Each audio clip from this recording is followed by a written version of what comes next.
let's start off with some good news, some interesting news. The largest educators union just voted to cut ties with the Apartheid Defense League.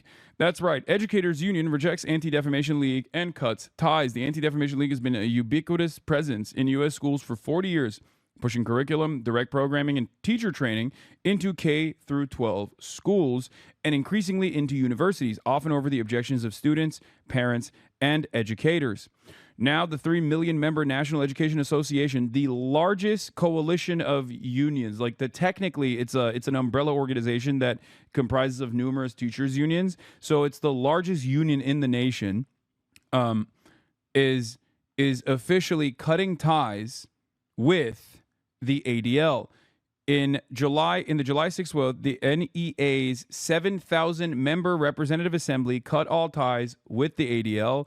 The body approved a measure that the NEA will not use, endorse, or publicize materials from the Anti-Defamation League, such as its curricular materials or statistics. The reasoning: despite its reputation as a civil rights organization, the ADL is not the social justice educational partner it claims to be. This is the truth, okay? This is the truth. It is not. It bills itself as a civil rights organization. The ADL bills itself as a civil rights organization, but it has actually never been a true civil rights organization, and the only real civil rights and anti-bigotry initiatives that they engage with, they have done to either directly use anti-Semitism as a weapon against critics of Israel, or the other types of actual database research that they do, they use to legitimize themselves as a civil rights organization. So at the point where it actually matters, they will then defend the nation state of Israel. An apartheid state, mind you, an apartheid state that is considered an apartheid state by virtually every human rights organization on the planet, including the ICJ, including the United Nations at this point. Every single instrument of justice, every single international human rights organization has openly declared Israel what it actually is, an apartheid state. And if this quote-unquote civil rights organization's sole purpose is to defend this Jewish ethno-religious apartheid regime that is currently conducting an ethnic cleansing campaign in broad daylight, a live-streamed child Holocaust, it is understandable that reputable institutions, specifically involved in educating the youth, educating the next generation, would want nothing to do with that. That makes total sense. I'm shocked that it took this long, but I'm glad, and I will take this. Okay? Naturally, the ADL responded with accusing the NEA of, you guessed it, anti-Semitism. It is now anti-Semitic to just simply not want to work with the ADL. Must have missed that in the IHRA speech guidelines. The ADL is horrible for lots of reasons, but just to add one more that gets overlooked, when you actually patch together its previous statements, Greenblatt's criteria for acceptable Palestine advocacy that doesn't constitute anti-Semitism is literally just protesting Hamas. According to Greenblatt, a Palestinian born in Jerusalem, living in a home that's been in his family for generations, denying that said home is the Jewish homeland is per se racism. Seriously, you can ask him. He'll evade the details, but eventually he'll say a version of this. Under the ADL's rubric, that opposition to Zionist ideology is per se a form of racial hatred.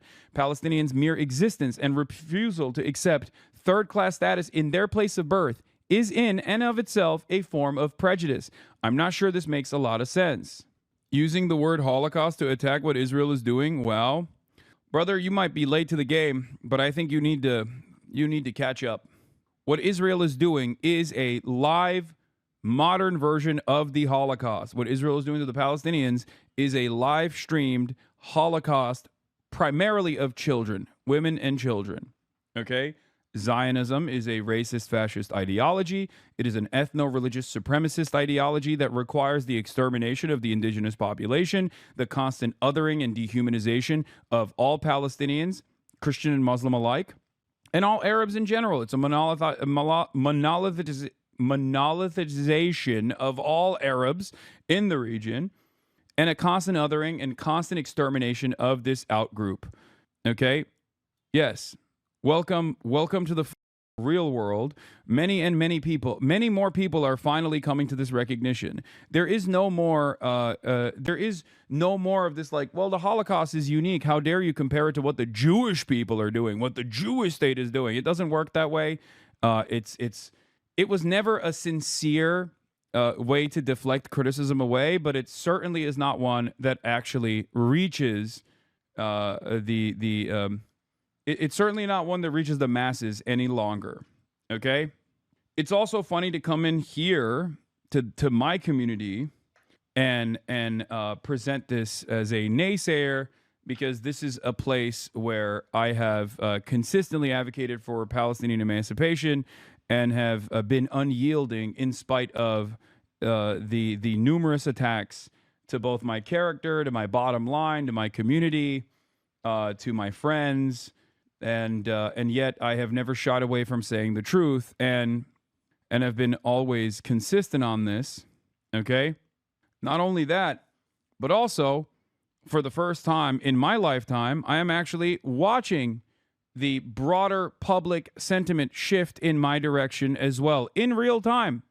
Roger Waters, Pink Floyd's super cool frontman, of course, is in support of Palestine Action. In the UK, Palestine Action recently was prescribed as a terrorist organization akin to ISIS. So if you are like an 80-year-old woman, 83-year-old teacher or a nurse, and you came out in support of Palestine Action, you can be imprisoned for approximately 14 years, as though you have openly and actively defended ISIS. No such litigation exists, of course, for those who have conducted war crimes by going in and working with a foreign military, the Israeli military, and engaged in heinous actions, war crimes. You can be a British citizen that goes to Israel, joins the Israeli occupying forces, kills a bunch of children, and then you can freely come back to the UK without even an ounce of scrutiny. But God forbid you actually support people, even with your words, that are engaging in direct action against the British state for its complicity in these genocidal war crimes that Israel is committing, that the UK is also committing. Then you go to prison, potentially for 14 years. It is completely unacceptable. It is ridiculous. And people are not putting up with this anymore. And this kind of censorship regime, unironically, doesn't help. It only hurts. And it makes... Wait, what? This guy actually went, okay, then I'll sub. All right, respect. The suffragettes literally planted bombs. UK Parliament doing a ceremony to honor them right before banning Palestine Action. Yeah. This is how it's always been, though. The powerful institutions will first avoid you, deny you, will ridicule you, okay? Then they'll prosecute you to try and stop you. And then when you're still an undeniable force, especially because you have that moral clarity, okay, eventually they recognize you and history remembers you as a heroic figure that did the right thing. That's it.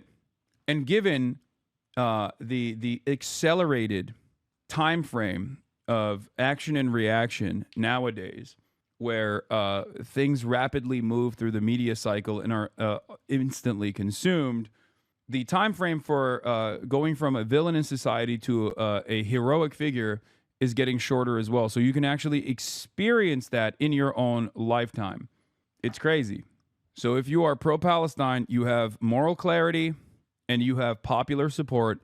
And that is why I have always stated, no matter how horrible things look, no matter how many hurdles governments might put in front of you, your cause is just, and you should always keep up the pressure, and eventually we will be able to move and change society. You can never give up on maintaining revolutionary optimism. You cannot succumb to nihilism for a million different reasons, but especially spite. If you can't find any real reason to stop yourself from succumbing to nihilism, think about your enemies. They want you to be nihilistic. They want you to give up. Okay? Let's say you're suicidal. Are you really going to end your life before you experience the end of the Israeli apartheid? Really? Can't do that. You can't surrender.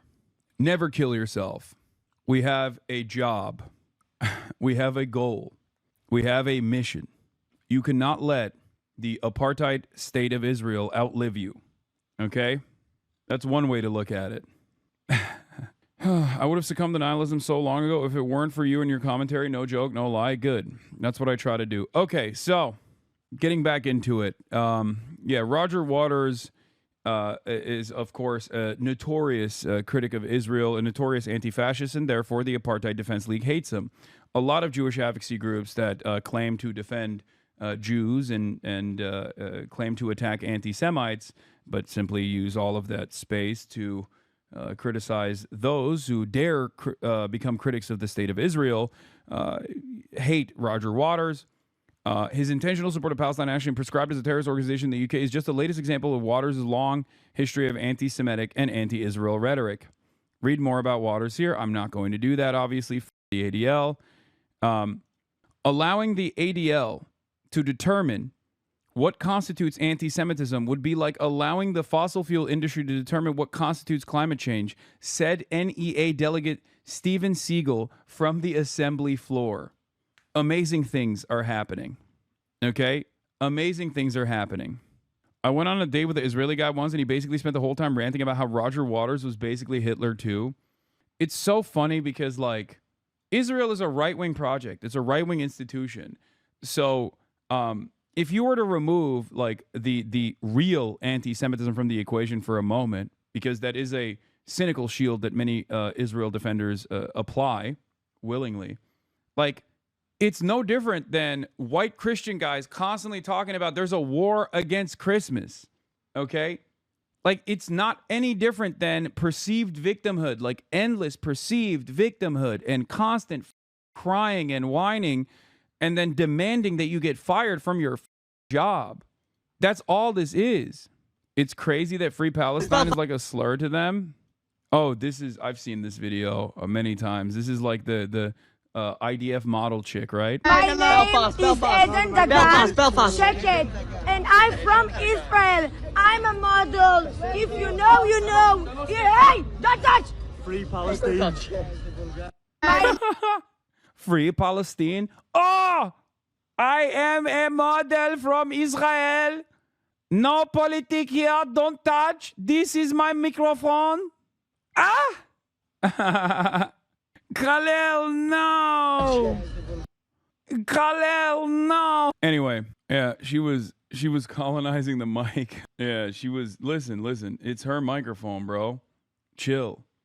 Don't be anti-Semitic demanding the microphone like this. Hold on. Doors open. Bro, there's so much commerce taking place in my household. My mom and dad are machines they are the consumption engine that drives global industry. Okay, there is like I'm out here, I'm freaking out here in New York, and I gotta open the door for the constant delivery guys that are coming in and out. It's crazy. Saying doors open from your phone in New York City, it's true. Also, Visegrad, our favorite Polish content creators apparently now have a video sequence as well. Pro-Israel influencer Visegrad24 in an interview with ADL CEO Jonathan Greenblatt inside the ADL's headquarters asked Greenblatt if the ADL has to be so anti-white. Now, I love that this is like the right-wing accounts and their anger and resentment with the likes of the ADL, which is, why is the ADL so anti-white? Like, we want to be on board. You guys are doing fascism. We love that. We want to do fascism. We are doing fascism. But why can't you let us do some fascism as well? And in a way, it's kind of honest. It's like the Richard Spencer style of support for Israel, where Richard Spencer, open neo-Nazi, as you guys know, prominent white nationalist, Richard Spencer, is actually an Israel supporter. And he routinely says, like, I like Israel because I want to do what Israel's doing, but for white people here in America. So here is the intellectually consistent fascists over at Visegrad24 demanding answers. I watched the CoffeeZilla video on Epstein. Hold on, let's continue. One of the very common accusations against the ADL is that it does focus on groups that claim to represent the interests of white people. Do you think there's any truth to that you do perhaps focus more on white people more? Oh my God, DJ Vlad fell off is so funny. I'm imagining DJ Vlad interviewing Jonathan Greenblatt Than anyone else. The reason I ask this question is I think Israel has done, and by extension the Jewish people have done several things right, and that is they have managed to preserve themselves as a group of people without a state. They've managed to successfully do that for a very long time. It's a wonderful saying that goes for as long as the Jews have kept the Sabbath has kept the Jews. They've managed to retain a respect for their traditions and values. Even the unreligious Jews have a broad respect for. They've managed to have, especially in Israel is the only Western country with an above a replacement level demographic rate. Dude, he's literally talking about Israel's fascism, like straight up. He is an ally to Israel in the most earnest, most honest way possible, okay? Because he's a little Nazi freak. So he's like, yeah, you guys have been able to keep your ethnic demographic profile consistent. Like, he is describing Israel as an ethno-state and Israel's ethno-state project as a positive. And literally, Jonathan Greenblatt, who is supposed to be a civil rights administrator, okay? Remember that Apartheid Defense League bills itself as a civil rights organization, is talking to this racist freak about Israel's demographic projects as its maintenance of this ethno-state, and humming along and going, yeah, it's true. They've been very good at having strong borders. They've stuck together. Was the ADL always like this? Yes, the ADL was always like this. They literally got popped spying on Jews that were against the South African apartheid in the 90s, or I think in the 80s. Not in the 90s, sorry. They were spying on anti-apartheid activists who were Jewish, okay? Jewish anti-apartheid activists, and obviously like black civil rights groups and organizations that were anti-South African apartheid.